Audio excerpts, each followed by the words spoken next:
Hey guys, it's Angelica Marianne. I'm here on behalf of F.A.T.E Global, the Foundation for Artistic Talent and Empowerment. We're back again spotlighting an artist this week, and today we'll be spotlighting Yvonne Senat. She is an actress. She's a phenomenal actress. She's actually on the hit show. Hey, thanks for joining us. She's on the hit show, Tyler Perry's hit show, Ruthless. She's actually here now on time, my girl. So we're excited to, we're hoping that she'll share her testimony with you guys today and that you'll walk away inspired by her journey. She's hoping to leave you with some tips, and we're hoping that you'll get your notepads ready and you'll learn and you'll join us and you'll walk away feeling inspired, especially during these uncertain times. So let's get her on here. Perfect. Let's see.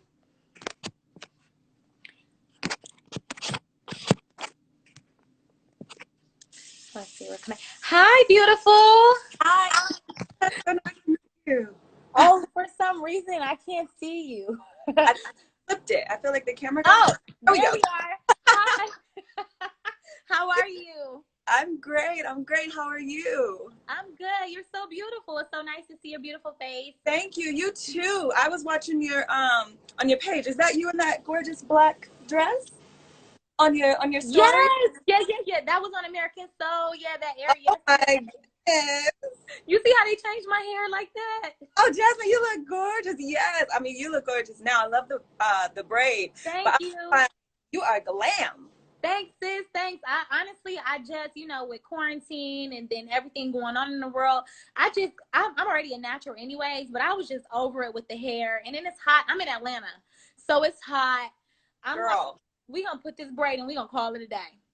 I'm saying, do you know half of this got sweated out where it was just curls up to here? I had to like do a little touch up. It was just. It looked good though. It looked good. I was in the house in California. So. Oh yeah, it's so hot, right? How are you holding up? How's everything going? I know the protests around the world. We had quarantine. So many different things has happened with us, and just trying to keep our head above water. How are you staying well? Thank God. I love the movement. I love I feel like there's a protest in all of our cities. Our main cities out here, and I think it's beautiful and wonderful. And the fact that it's international is. I just told my husband, like, I can't believe this is the age that we get to live in. Amen to that. So it's been really well out here. Just taking it a day at a time. I'm kind of resting because I have we're going to be kicking back up with Ruthless. Oh, awesome. Soon. That's my expectation. So I've been in class and prepping. Are you taking virtual classes? I've been taking virtual classes since I got back from filming. I work with Wendy Davis, and so I did like an 8-week audition. They call it Audition Game Pro class for self-tape auditions. It was all virtual, even before COVID hit, so it was perfect. Oh wow! Look at that. It was perfect. Okay, preparation. Yeah, and now we're wrapping our close-up class, because the close-up for any actors who are on here, and for yourself too, because I saw you're an actor and you're a theater teacher, right?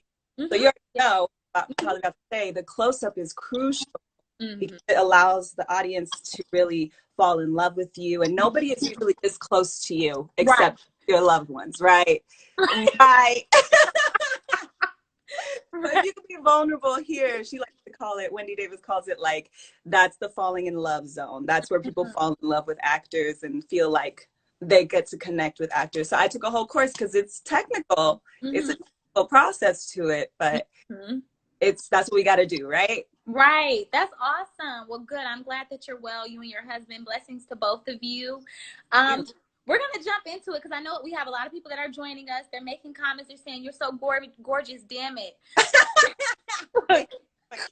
Look, they're saying all these nice things. So thank you guys for the support.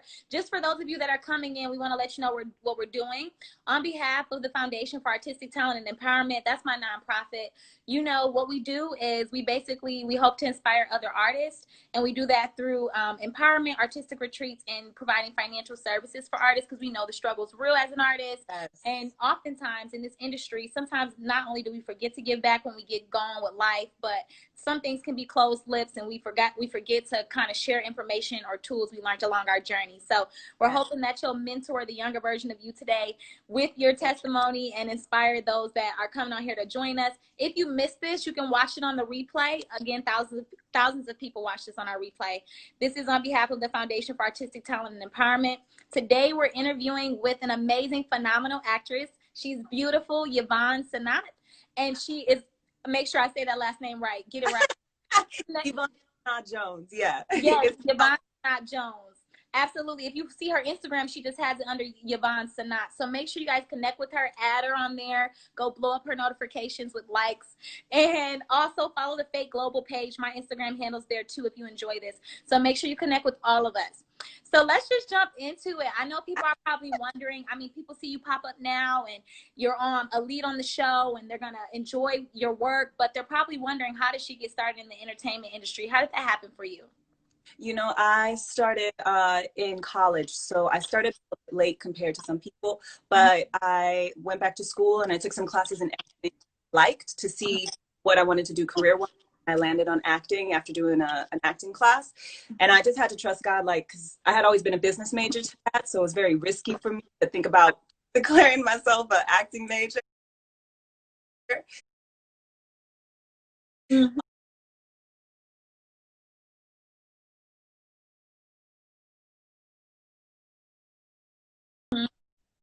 But I think I'm a believer in doing exactly what you feel called and passionate to do, because those doors will open for you. And you're going to have longevity, because when you're passionate about something, no matter what you do, you're going to have obstacles. But if you're passionate about it, you'll move through the obstacles. Mm-hmm. Right?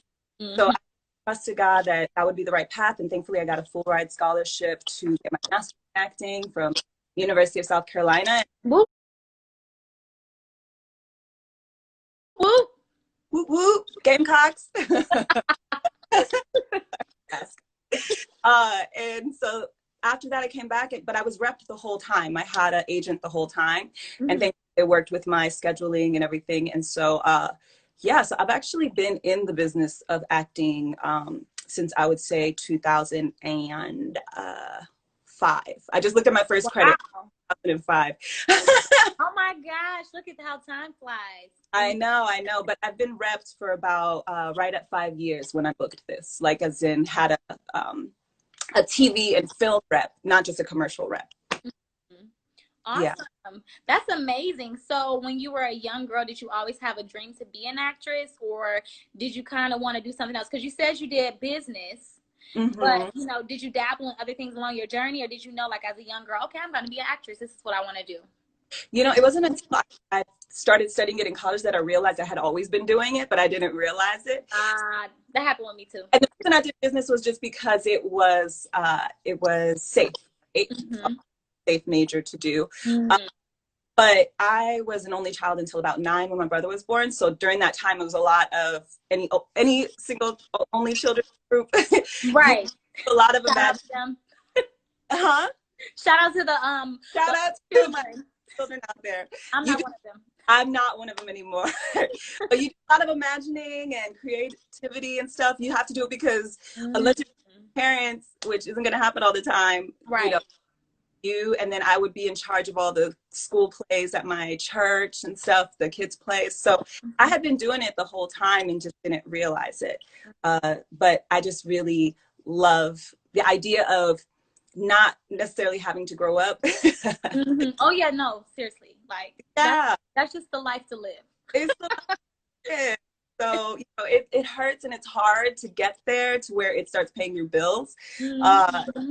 But if it's what you feel called to do, then those doors will open. You just have to be consistent. That's awesome. I love that you're so transparent and vulnerable. Can you kind of speak to, you know, because people see you now where you are, and you said that it took, you know, you were with your agency for 5 years and then you booked this role along your journey, but you were working before that. You were doing, you know, other jobs, and sometimes people, you know, that may not be actors or entertainment, they don't know that, you know, it's an actual process that you have to commit to. Can you kind of speak to your journey and kind of some of the adversities that you faced and how you've overcome them along your acting journey? Absolutely, absolutely. And just a shout out to some true blue Ruthless fans in here. I see Yvonne and Elisa, and then my husband Chuck Jones is in here. Hey. Saron, my brother in love, and everybody else who joined us. Thank you so much. But I had to give a shout out because I feel like every interview I see my people. Oh, that's awesome. That's amazing. That tribe, that support system. What's up, y'all? What's up? What's up? Along the journey, I would say that it was a journey. Because as opposed to maybe just going straight, the reason I decided to turn it into my major was because I knew class was going to be important. You have to study any craft. You don't want a doctor who didn't go to medical school and wing it. No, you know. So for me, I said, well, if I'm going to pay for school, I'm either going to pay for acting classes or I'm going to go to school and get a degree when I'm done with these acting classes. And everybody can take whatever route you want. I just feel like you need to train. I think. So yes, I was training.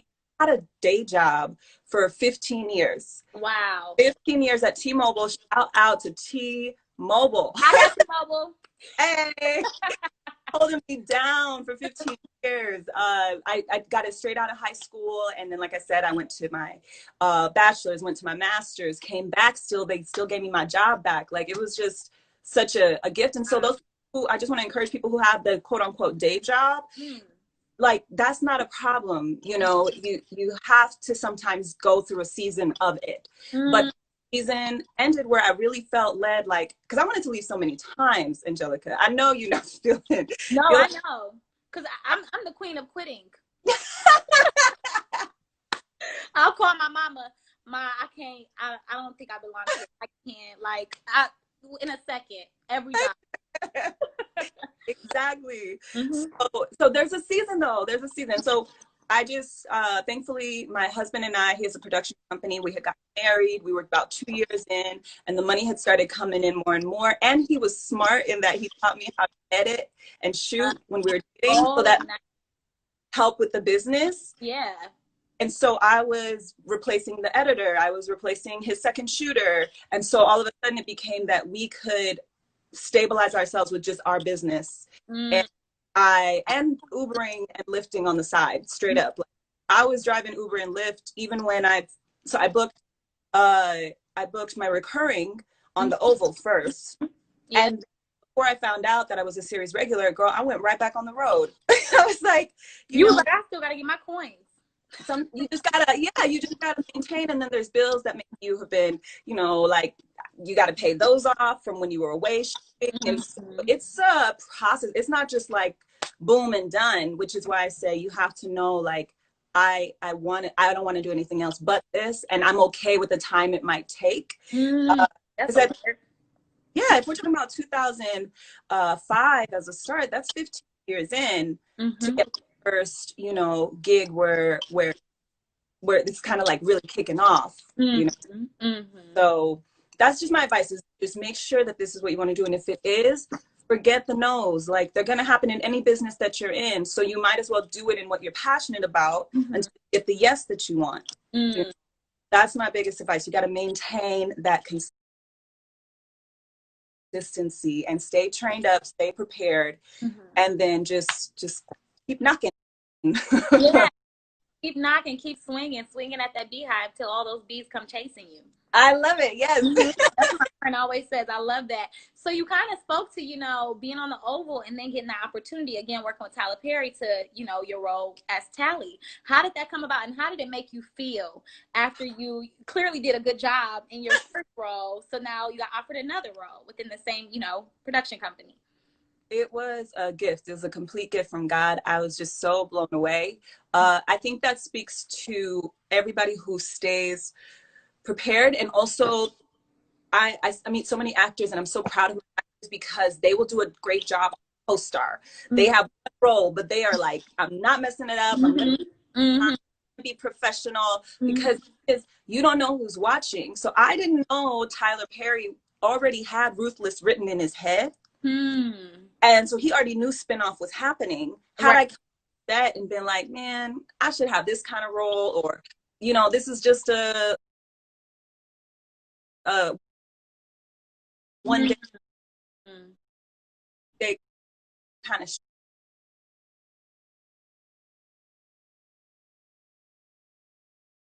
shoot, I would be in Ruthless. Not being ruthless. But because I treated it like this is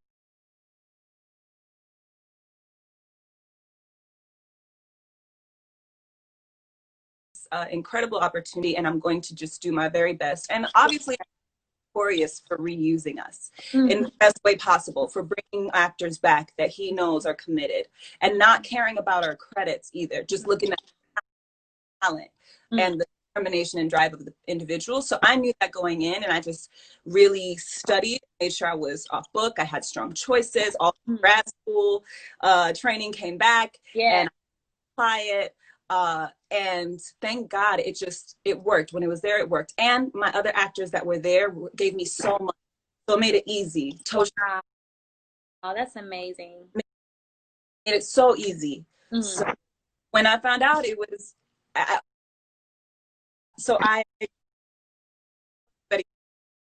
I'm big on thank you cards. A lot of times you can't. A good note. A little thank you note. A quick little note. And so Tyler, because he's the director and he's always running, you're not going to necessarily be able to pull him aside when you're leaving. So I wrote a thank you card, just expressing my gratitude sincerely. And when my last scene wrapped, I gave it to him. I said, Mr. Perry, you call him Mr. Perry. You just do. He doesn't ask you to. You just do. Yeah. Respect the boss. Respect the boss. Mr. Perry, thank you so much for this opportunity. Today's my last day on set. And he shook my hand. He was like, well, today's your last day on set, but it won't be your last time here. We're going to bring you back. Wow. And I was just in complete shock. I bet. Thank you. And sure enough, in a few months, I had the script in my email, and I was just, like I said, it was just a complete gift. That's why it's so important to just maintain, because you don't know your next day like that. You know, my mother-in-law, I like to tell her, my mother-in-law, the pastor, and she loves talking about the like, oh man, the instant, like, right, like the quick change. The immediate change that can happen. And that's so true. You could just be walking along the path and just like that, boom, whole world shifts. That's what happened. That's amazing. I love that story. Thank you for sharing that. Yeah, God's grace, and when you are in divine alignment, you know, things just come to you. That what's for you when you are prepared, as you said, you put that work in and you're invested, and look at you now. So that's amazing. You're welcome. So can you kind of speak to how you developed your character, Tally? Like, what goes into the development of her? And do you wear her all the time, or how do you take her off? And, what's that process?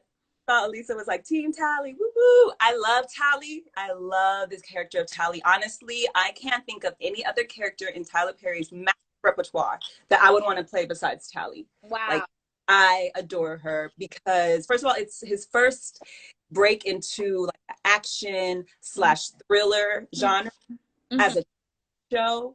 And there's always drama happening and action and suspense, more than anything, suspense happening. And I am a big action flick person. I love anything that blows up.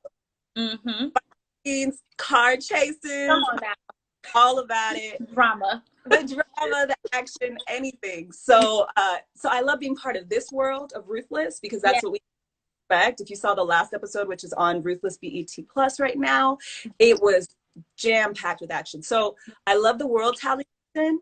And then Tally is definitely parts of me as a younger woman, voice, being okay. And I'm still in that journey. I think all of us, we find our voice in different ways. Tally definitely has been on a path where maybe she was about pleasing other people and not herself. And now she's stuck in this world, and she's starting to realize that she has enough strength to get out. Wow. So I really love that, because I feel she's a very empowering character. I always have these wonderful women who are in my DMs like, I love Tally, or you know, oh no, Tally's back in the punishment trailer for speaking up. yeah, that's good though. That's awesome. You know, so I love Tally. She's gonna be with me forever, but I don't wear her because she is very high strung. She's a little, but she has to be. It's in the world, you know, but I can't have that here with my husband. He'd be like, babe, sit down. Hey. Go another room. Go to the room. With quarantine, go sit somewhere else. Right. You know, he's social distancing anyway. He's social distancing in the apartment. Right. That's so funny. Nice. I love that. That's awesome. So you kind of spoke to finding your voice, as well as, you know, Tally being in a space where she's standing up for herself. And, you know, she is an intense character, and you found your ways to put her on and take her off, but, you know, pieces of her trickle into you and pieces of yourself trickle into her. So can you kind of speak to, if you could go back in time, not in a place of regret, because everything happens for a reason. Ooh, everything's in divine, you know, timing. But if you can go back in time and tell your younger self something, because I'm sure a younger version of you will watch this, what is it that you say to that younger version? Angelica, this is an incredible question. I love it. I love it so much. Hey, okay, good. All right, a younger Yvonne, what would older Yvonne tell a younger Yvonne? I would say, okay, so I'm going to tell everyone right now, I really believe in therapy. I just did 8 months of it. Oh, amen. Girl, it unlocks these doors that we didn't know we were in, rooms we didn't know we were trapped in, right? So I have been, my husband and I even do couples counseling, therapy, just as a preventative measure, right? Absolutely. Yeah. And so I'll do one-on-ones with her. And recently she told me, sometimes you have people in your life for different reasons and different seasons. I think that's very important, especially for a lot of people who struggle with the fear of losing people and people leaving and abandonment. I feel like that's a big issue within the community of the Black community. I struggle with that. Yeah, definitely. It could be because of absent fathers. It could be even when you have a strong parenting in the household, you could still have issues of abandonment just because they left you and betrayed you. Everybody has betrayal. So, but different people respond to it differently. And my response used to be, do anything and everything to make sure people are not mad at you or they don't leave. Right? Oh my gosh, I was the same. And you sacrifice yourself. You sacrifice yourself. You sacrifice. To almost be perfect. To say it again. To almost be perfect, to make sure that, you know, everyone's okay. Yes. They don't leave. Their version of you that they want to see.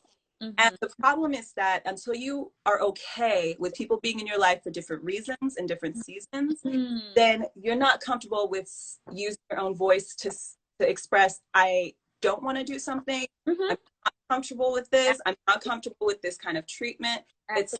I would tell my younger version, hey, people are in your life for different reasons and different seasons, and be okay with them leaving, because the ones who are supposed to be in your life and love you, they'll stay.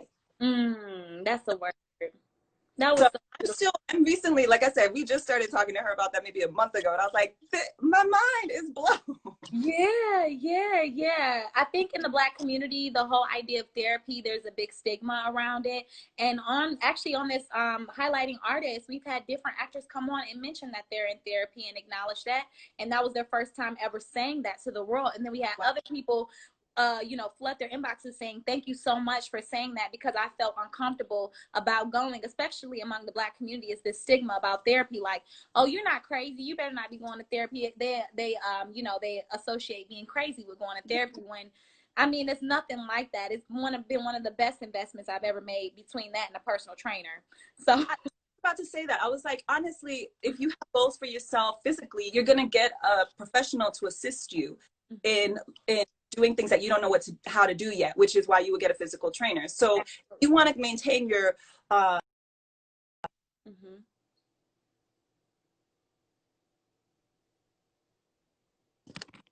oh, maybe she'll come back on, guys.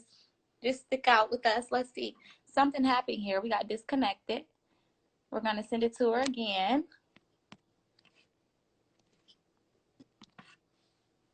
Oh, there she is. Perfect. No worries. We're still here. Thanks for sticking it out with us, guys. We appreciate you being here. We're hoping that you're taking something away from what she... You got it? It's all good. Look at that. Hey, cut me off. It's 2020. It's 2020. 2020 is what? 2020 is the year of anything goes. No one cares. We're just happy to have you back. Brandy said the devil is a lie. Not today, Satan. Not today, Satan, because we gonna free ourselves. I was gonna break the chains. We're gonna break the chains of stigma around therapy. We need to be able to heal ourselves. Everybody has issues because everybody deals with people. Yeah, yeah, no, literally. That's you know. So yes, if you can, and a lot of I know it's a side note, but a lot of people's insurance and jobs, I don't think they realize they'll pay for your therapy. They'll pay for it. Yeah. Yeah, that's awesome. So guys, again, don't feel ashamed about going to get therapy, especially in the world that we live in. We're constantly among a lot of different things, adversities, maybe trauma from your past, so many different things that you might work through. On now. Yeah, trauma right now with what's going on in the world right now. So, you know, you're validated, and going to therapy is validated for you. I'm validating you right now. You should go. I go. So I don't validate. We all go. So better and talk about it with me. You can DM me. You can DM Yvonne. We'll talk about it with you. Yes. Awesome. That was amazing. I'm glad you shared that. Thanks for asking.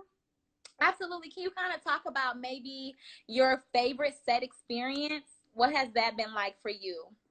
Yes, I would say my favorite set experience was on Ruthless because Tyler Perry is very introverted. And I think it makes sense because he has people around him all the time. So he has a lot of things going on in his head. And if you have someone who everybody wants your attention, so it makes sense. So when he yells cut, he's gone. Like, you don't see him, you go off to lunch, you guys come back on set later. Yeah. But he had wrapped a scene and he said to me and two of my co-stars, Lenny and Blue, he's like, I'll take y'all down to lunch in his private golf cart. Okay. It was like to be on, first of all, Confederate, previous Confederate Army base. And now you have 4 people of color in a private golf cart because the person who's driving it owns the entire property.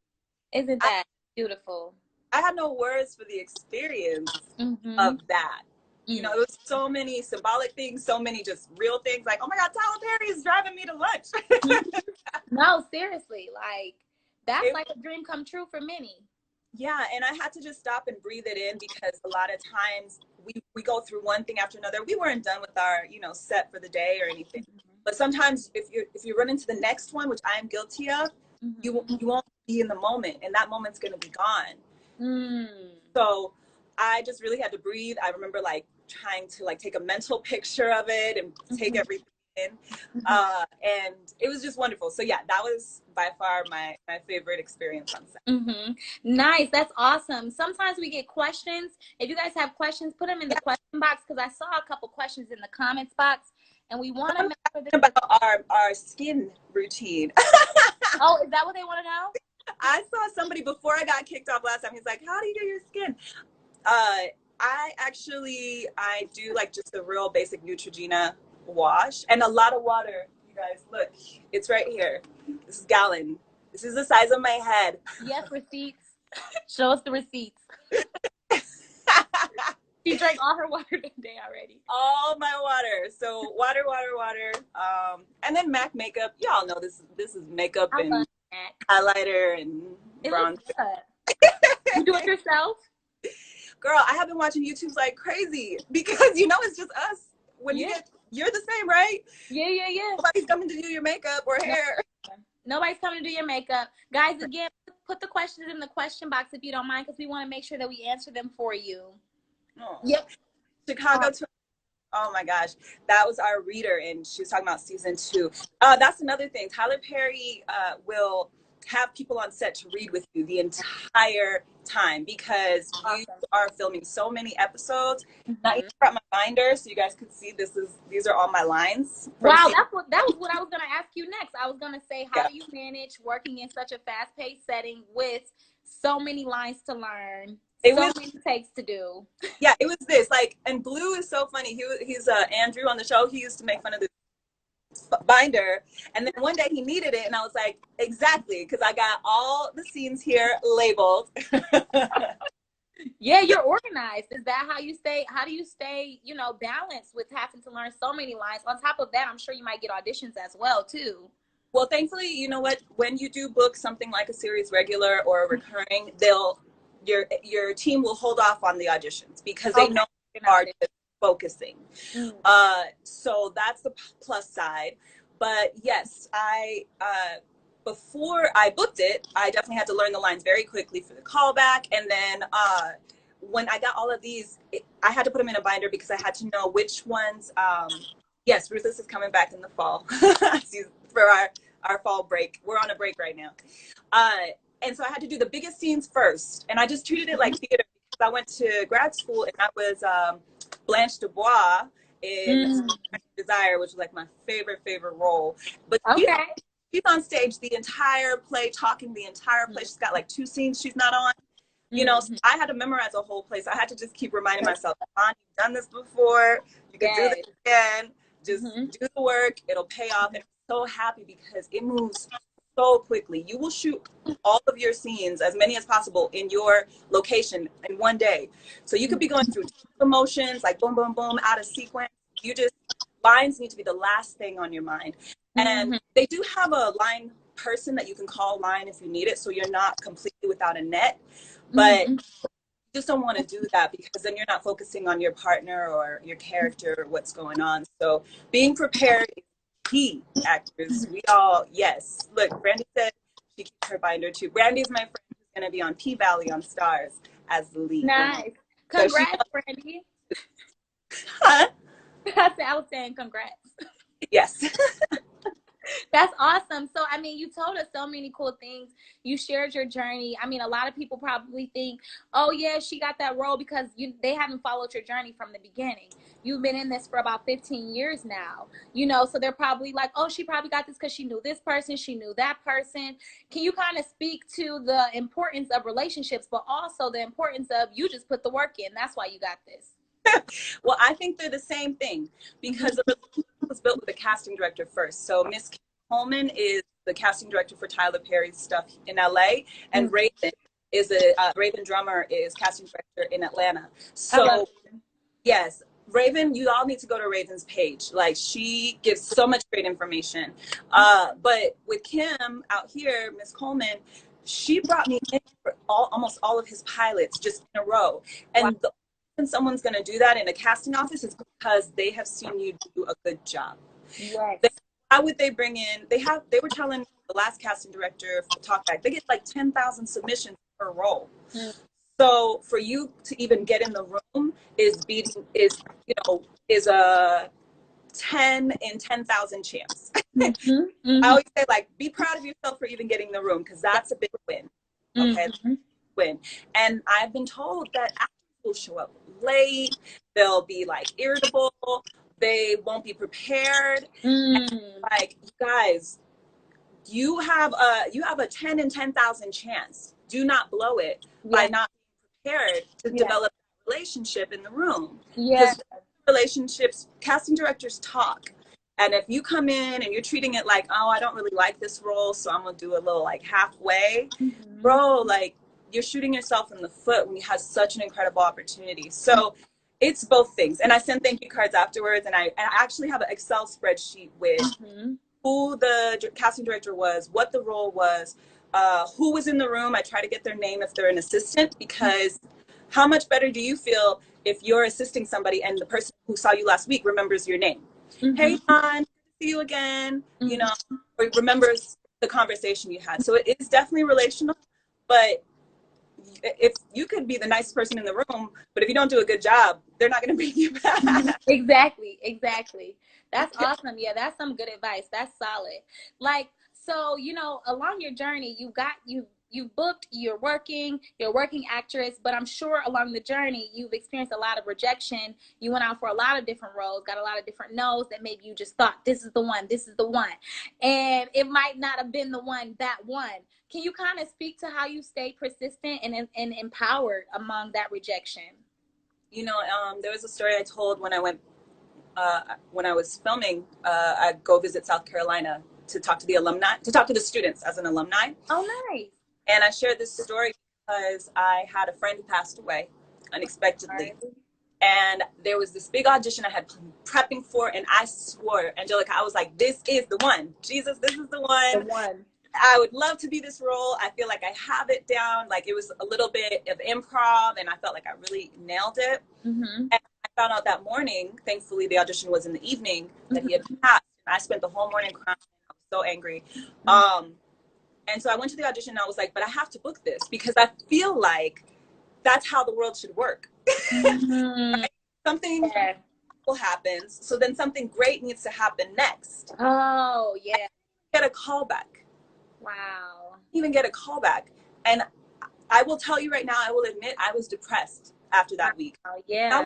That was about a month before I got my call back that was about a month before I got my call back for Sisters, which led to the booking of Recurring Opal, which led to my series regular. So in that month, I was challenged with staying in it because I felt like this is such a painful industry. How are we going to, there's no way to make sure I will get where I plan to get. So is it worth it?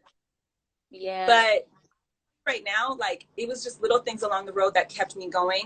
And I feel like that's where my faith comes in, because I feel like when I get weak, then God, somebody who's stronger in front of me. Come on. Keep moving. So I remember we had to film, because we have a production company, we had to film a girlfriend of mine who is a incredible, Sarah Fontenot, incredible inspirational speaker. And I was ready to give up that day. It was right before I was going to get my audition that I didn't know about my call back to Atlanta. Obviously, we don't know what's in the future. She was just speaking life, and I had to record her because it was our job. And so I felt like God was like, there is no way you're going to get off this road. I will make you, as part of your job, listen to this woman speak life to you. Wow. So you can get through this day and keep walking, because there is a great light at the end of this tunnel for you if you on it. So look for those things in your life when you have those moments, because they're going to come, of weakness. Because look for who's giving you strength, which is why you want to surround yourself with people. This might be it. This might be, you guys might actually be here right now in that moment. And I pray that it would be me telling you, like, stay with it. It's just coming. It's coming, you know. But if that's not the case, you got to go seek it out sometimes. Watch YouTubes of people's journeys. Watch A-listers and how hard it was for them and how long it took. And sometimes you'll realize, oh man, like, I'm like years ahead of these guys. I'm in a great place. Yeah. You know, I thought it was bad. So that, God really has helped me in those moments when I was like, I'm done. Wow. Yeah. And thanks so much for letting God use you to just speak through you as a vessel just now with everything you said. I hope that everyone's inspired by what she just said. That's like solid, amazing advice that I think any artist can take away, because we all get those, you know, those spurts where we're like, okay, I'm what's going on here? God, come on now. Stop playing with me. Yeah, that type of thing. But I mean, you gave so much advice. You talked to us kind of about how you got into the entertainment industry, you know, the adversities that you face, how you create these characters, you know, staying consistent within class. You talked to us about so many different things, and we've learned so many things from you today. But if you can leave, you know, the audience with 3 tips, just 3 things that you think that they could be doing, maybe not necessarily now during these trying times, but, you know, in the future, 3 things that they could do to advance their artistic careers, what would that be? I would say make sure you're doing something outside of acting to fill you. I'm a teacher, so okay, educator. Yeah, I saw you're a theater teacher too. Yeah, I work at Georgia State. I teach 4 acting classes up there. Girl, God bless you. College level, yes. I had to do that for my grad school, so I know it's a lot, but it's so enjoyable and it's so rewarding. I love it. Encouraging people. So if you can, like, find some kind of outlet that gives you guys joy outside of yourself, where something you can control, you know, you can control how much effort you put into being a great teacher or into whatever it is that you do something that you have a little bit more control over and that brings back results faster to feed you in space between your bookings. The second one is, please stay in class. You guys, stay in class. Yeah. Like I said, I refer people to Wendy Davis because she is a working actor, and I'm really big on, I'm going to follow people who are where I want to be. Yeah, absolutely. Yes. But wherever it is, whoever you find that connection with, just stay in class, because you want to be prepared, right? And I feel like a self-tape class is key right now, because that's honestly the way of the world. Everyone's going to be on self-tape. The little rooms are probably not going to happen as much after Yeah. quarantine. Get in a self-tape class. And then the third one would be just put affirmations up. So I have some here. I I have love an affirmation. there. You see it like on my wall. Affirmations. Yes. You have to say it. You have to keep speaking it until it happens, because your subconscious is going to keep hearing the no's. And if you don't feed it with yeses, it's like that saying, whatever you feed grows and whatever you starve dies. Love it. So don't starve your heart and your self-conscious with all the rejection, and no words of affirmation, no speaking where you want to be, no saying, I will have an Oscar, I will have an Emmy, I will book a series regular, all these things, and just keep moving forward. Because it doesn't hurt. I mean, you're going to get hurt with rejection anyway. So hope can be positive. Exactly. I love that you say speak life and not death, because we are the creators of our reality. So we have to operate as such. You know, it's kind of like we're magicians. We wave our wand and whatever we want can exist if we believe it so, and if we speak and if we do the work. So I love that you said that. I love that you said that, because I think that that is the switch that sometimes we need to flick on for others, because they're just not as aware of, you know, maybe their negative dialogue within themselves as well as what they're manifesting or putting out into the world. So I love that you mentioned that one. Absolutely. I can tell you're a great theater teacher. I can hear it. I can hear it. Thank you. That was me. Well, I had already had my organization, but when I really developed it into a company, it was after God called me to lead as a professor with the students at Georgia State. And then as I started serving them more, and basically everything I was doing for the university, I just said, well, you know, some people that can't afford to go to college because college is expensive.